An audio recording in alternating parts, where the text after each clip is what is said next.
On the 50th day of Najib Razak's SRC international trial, the former PM had a special supporter in the public gallery.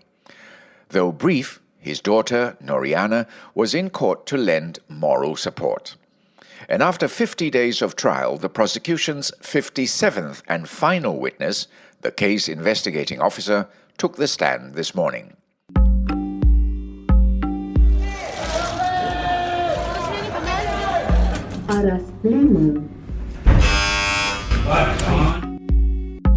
By the Malaysian Insight, this is The People versus Najib Razak. Follow us into the courtroom where it all happens. I'm Patrick Teo. Najib stepped out of his car at 9:55 a.m. in a blue pinstriped suit and a tie imprinted with yellow circles. His aide carried with them his 2 yellow cushions. A band of faithful supporters greeted him at the court porch and followed him up to the 5th floor where his SRC trial is being heard. But Najib couldn't enter the courtroom just yet. Judge Nazlan was still presiding over another case. While waiting, Najib paced around outside the courtroom, talking on his phone, before taking a seat at a bench to chat with his supporters.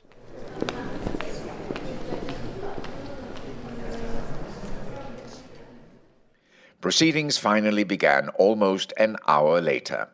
MACC investigating officer, Senior Assistant Commissioner Rosli Hussain took the witness stand.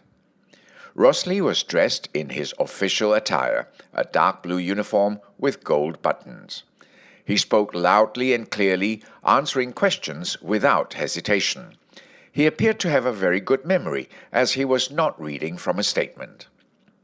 Rosli told prosecutor Ishak Muhammad Yusof that he was the IO, or investigating officer, in Najib's SRC case.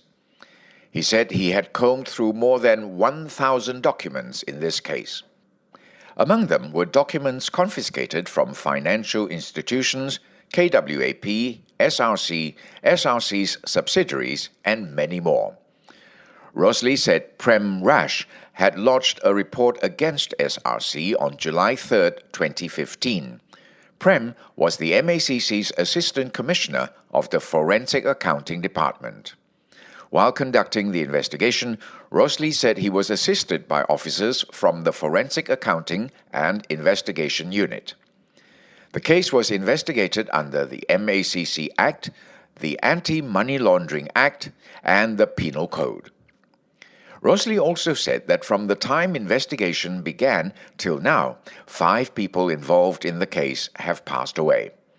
They were Najib's private secretary, Azlin Alias, Economic Planning Unit Director General, Nooryana Ahmad, UMNO Penang Liaison Committee Chairman, Zainal Abidin Osman, KWAP Investment Chief, Ahmad Norisham, and one Izzat Izaidi.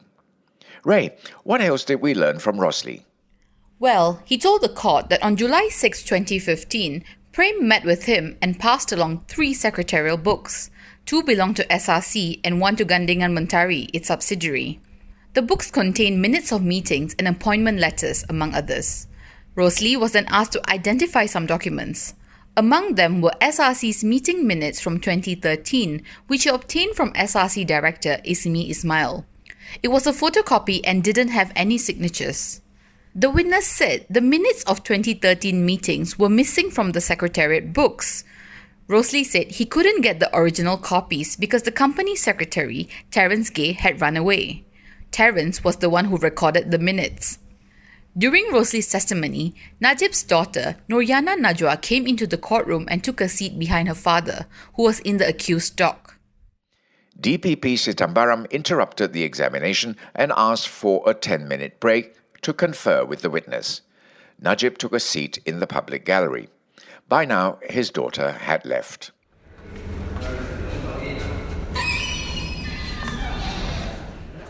When proceedings resumed, Rosli was asked to identify more documents. These included documents in relation to 1MDB and its dealings with Tanor Finance Corporation.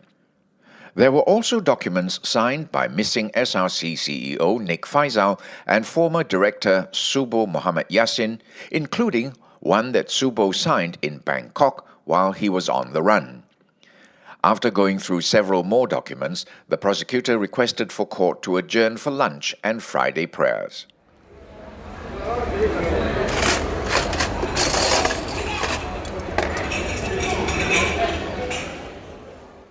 When court resumed at 3 p.m., it wasn't Rosley on the stand, but a familiar face. Bank Negara analyst Shuzairizman Shuib was back briefly to confirm BlackBerry chat logs obtained from Joanna Yu's phone. He was the prosecution's 46th witness.